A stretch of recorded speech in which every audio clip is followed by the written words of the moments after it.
Thank you for joining us today, and welcome to NASA's Johnson Space Center. I'm Shaniqua Vereen, and I am pleased to be joined today by NASA's astronaut, Johnny Kim.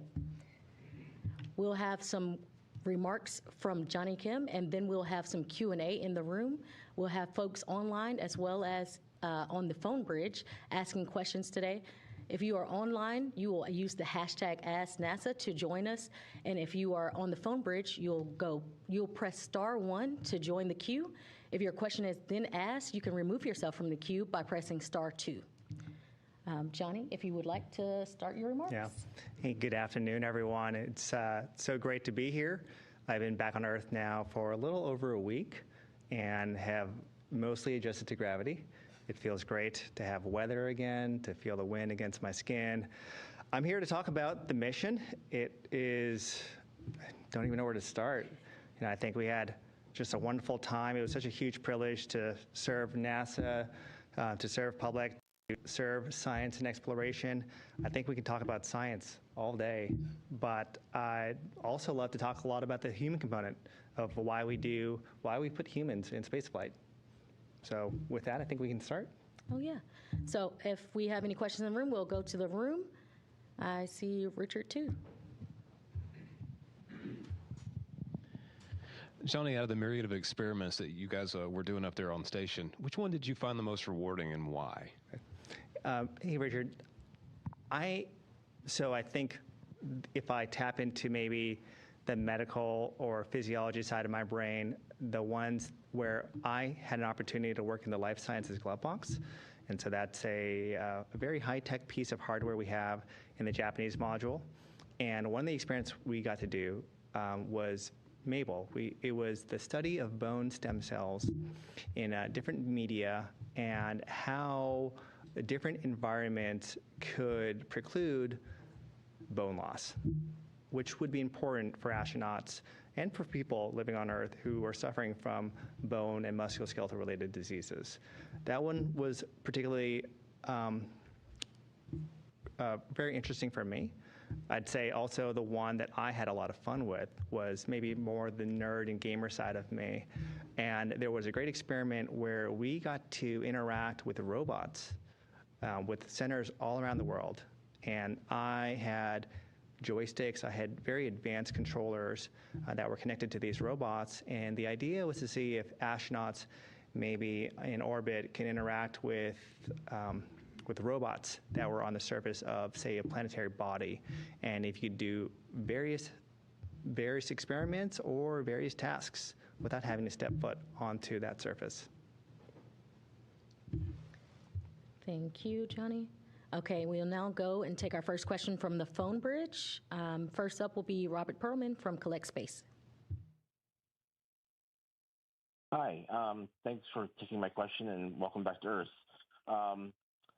Due to the government shutdown, we really did not get to see you and your crew on November 2nd when the milestone was reached of 25 years of a continuous human presence on the ISS. Can you describe what you and your crewmates did that day to mark the occasion? And speaking of marking, did you designate the day somehow permanently on the station's walls or in some other means to mark this was 25 years? Yes, we did. We weren't able to share it in real time, but the crew certainly was able to share it with the ground. We talked to the flight control teams all across the world to commemorate that day over space to ground.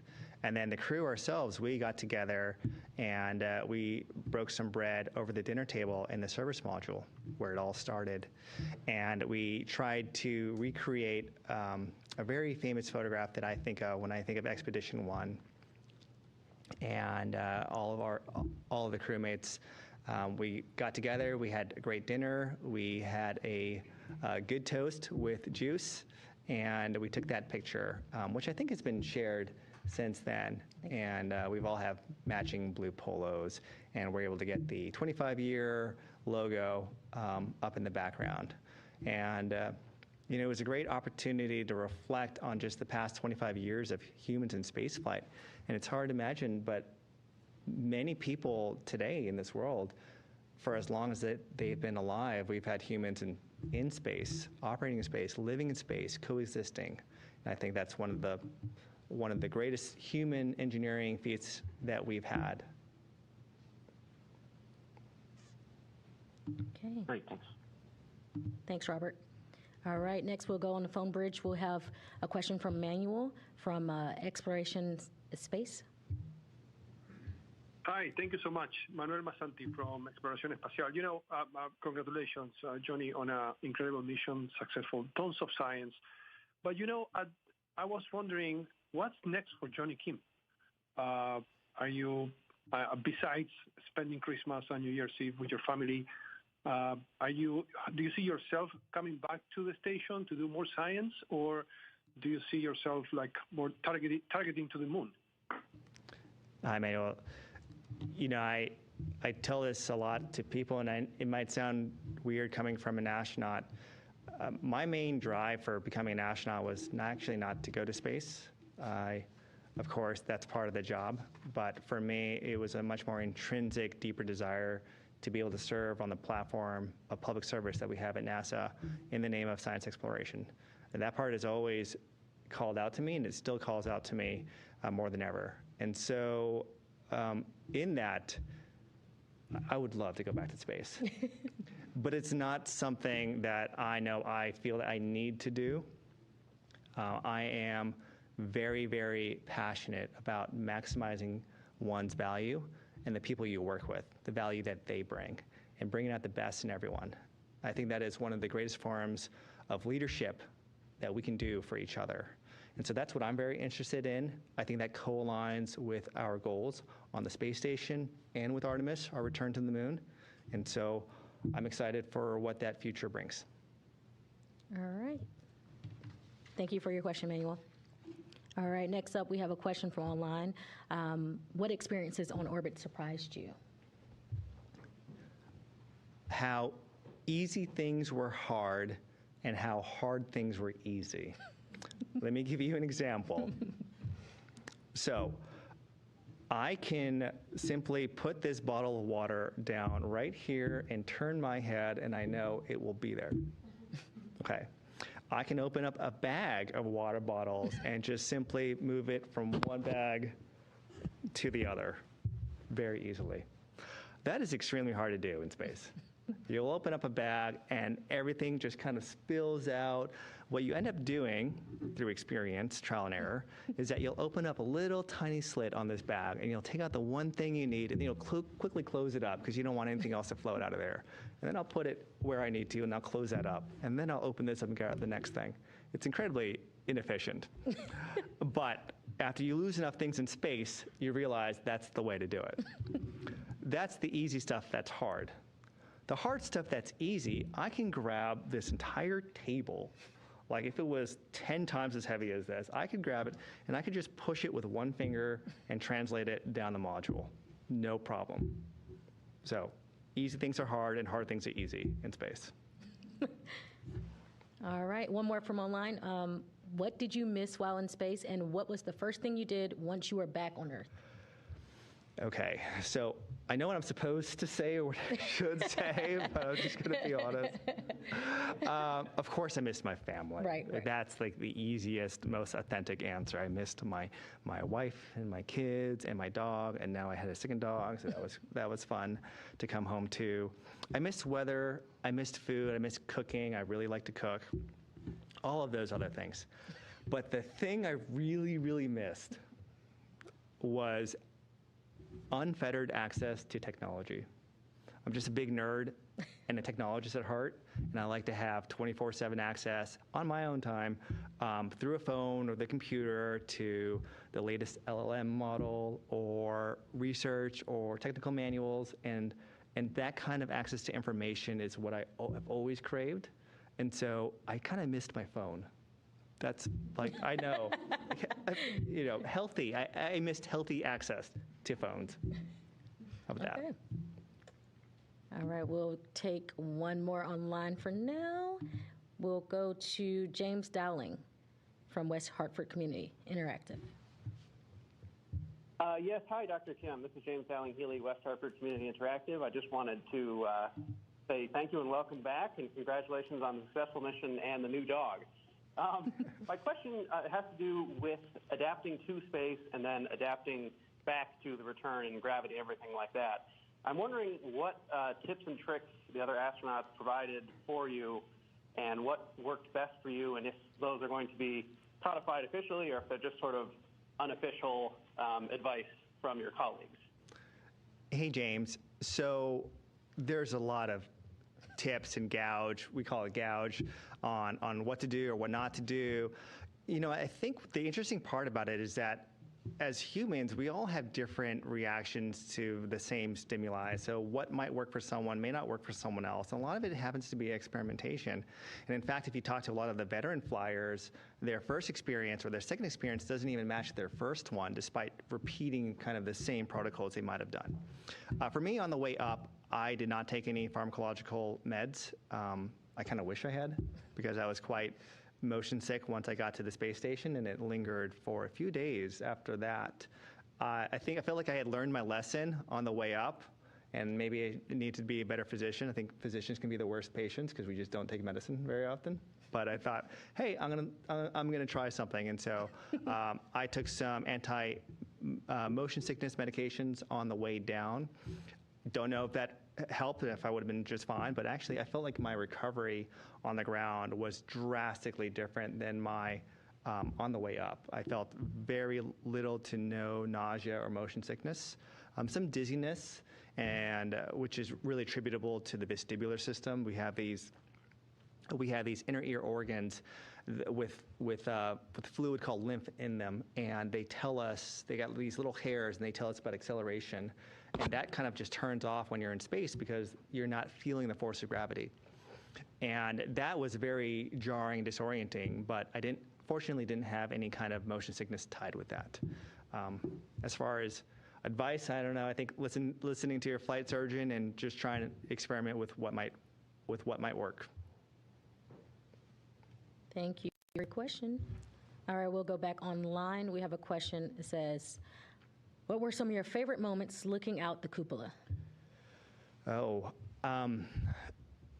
The auroras, for sure. We get quite spoiled. Actually, one of the first nights, the very first day I had arrived, Don Pettit, there was a beautiful aurora, and Don had me close my eyes, and he brought me over to the cupola, and he said, open them. And it was the most beautiful aurora I had seen at that point in time. I had not seen that many in my life, but it was wholly unappreciated by me because I was very, very sick. And I was just like, it's like, Don, I think I needed another couple days. But it was still beautiful.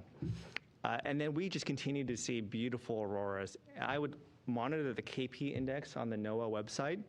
And we get very spoiled because after, the KP index on a scale of 1 to 9, 9 being very geomagnetically strong, so beautiful auroras, you get used to these auroras at 3, 4, and they're beautiful, but then you're like, okay, I'm used to it. I won't get out of bed unless it's like a 5.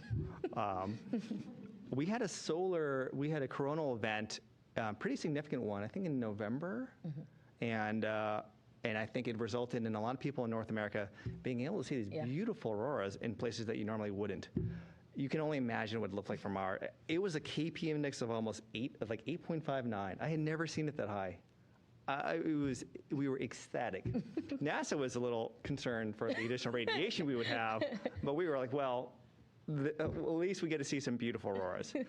So that auroras, and also, unfortunately, there was, I think, just a lot of natural events like hurricanes and tsunamis that we did see that I know is attributed to so much destruction on the Earth. But we were able to at least capture some of those moments in all their grandeur. Thank you. And just as a reminder on the phone bridge, if you have a question, press *1 to join the queue. And if your question has been answered, press *2 to remove your hand. We'll go online for another question, and then we'll go to the room if the room has any more questions. Online it says, you shared a lot of wonderful videos and stories on your social media pages. What stories or discoveries are you excited to continue to share?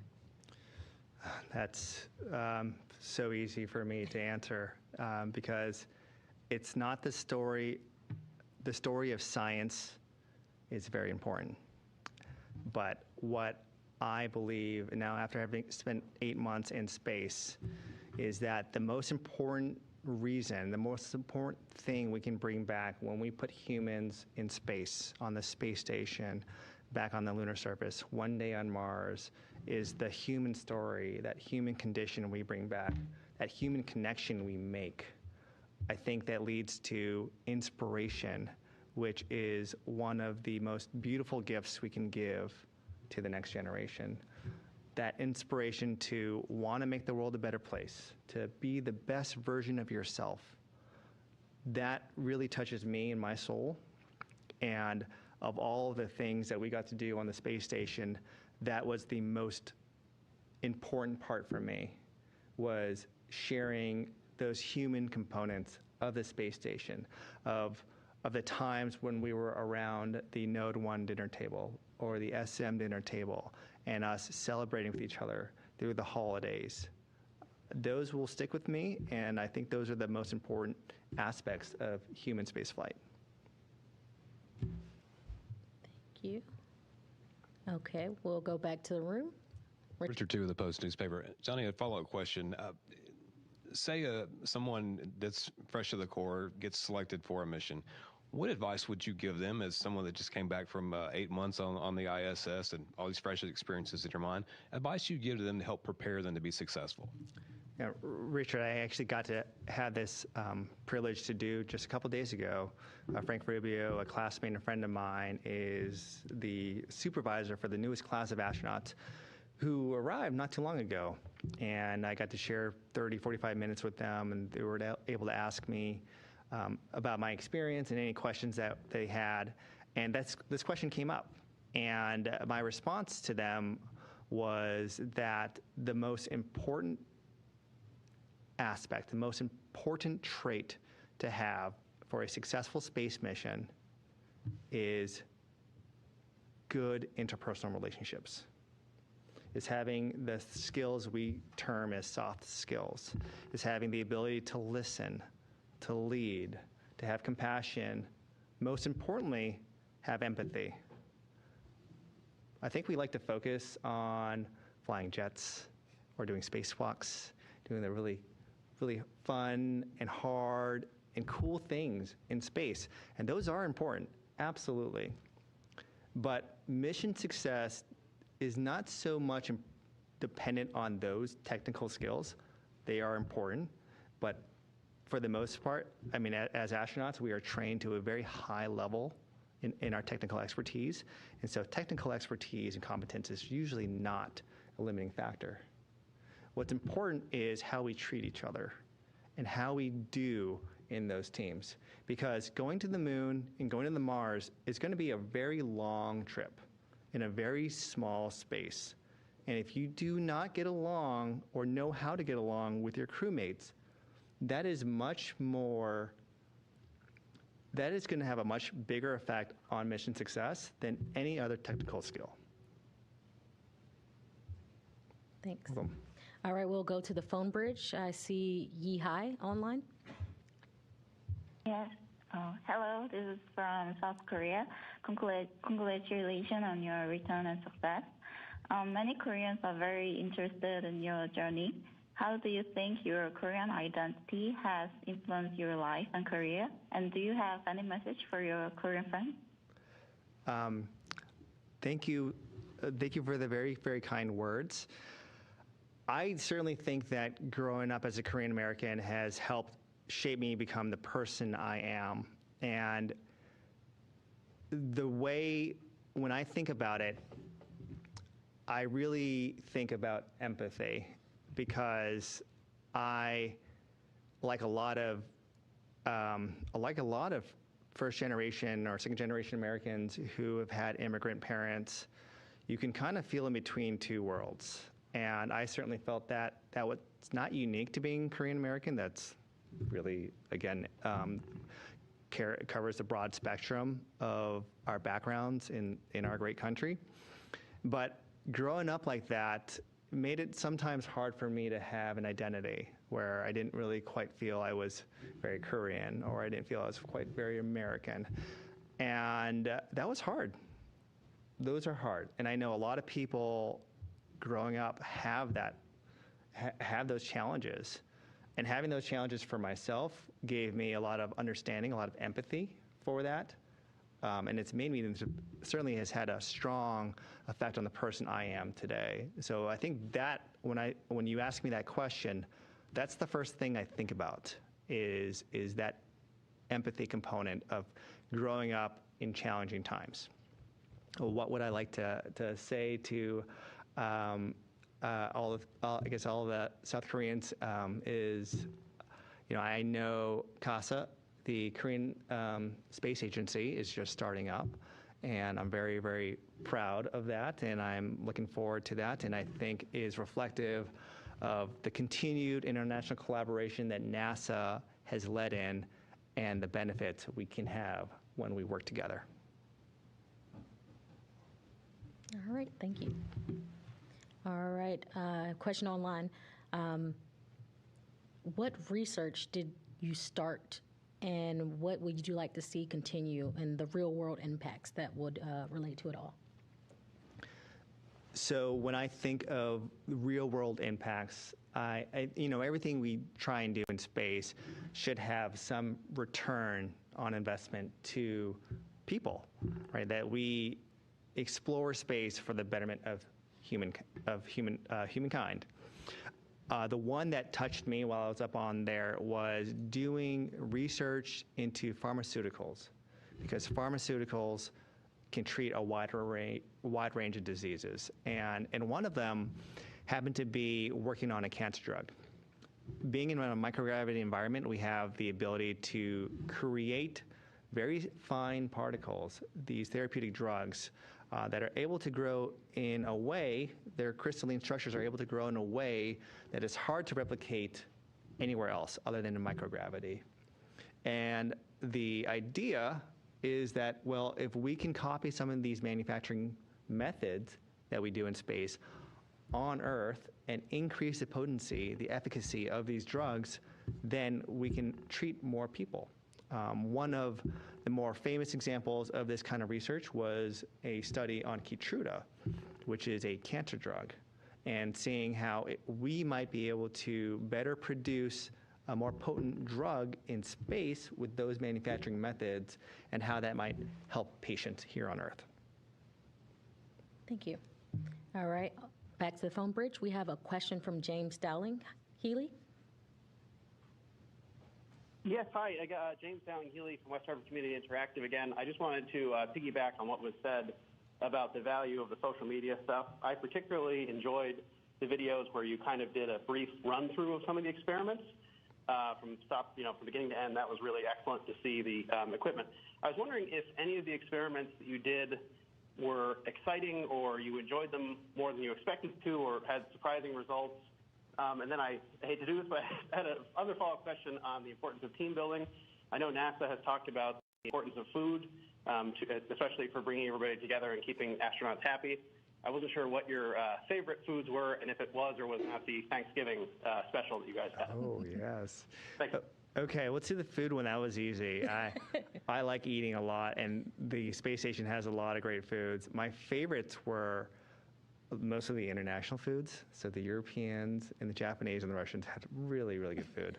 It was very salty, which I happen to like a lot.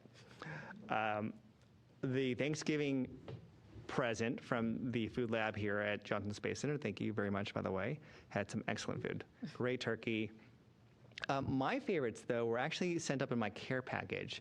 And so my loved ones packaged kimchi and rice and and dried seaweed, and those are things that I kind of grew up on.